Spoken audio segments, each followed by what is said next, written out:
Teens and exercise, the surprising benefits. Teen life can be hard.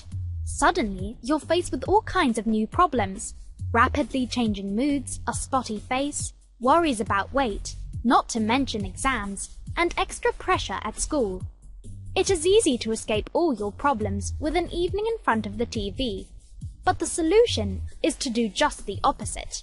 In fact, research has shown that exercise has huge benefits for teens. The most obvious benefit of exercise is improving your physical health and your appearance.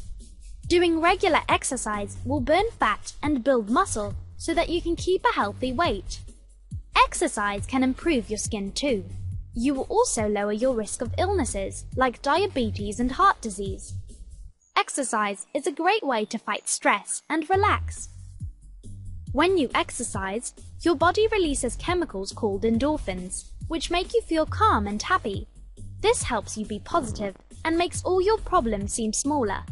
Finally, exercise can help with your schoolwork too. Another chemical the body releases during exercise is called epinephrine.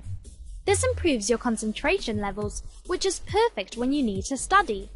So how much exercise is enough to get these benefits?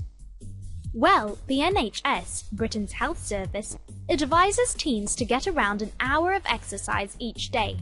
It's important to choose activities you enjoy, so you keep doing them and don't give up.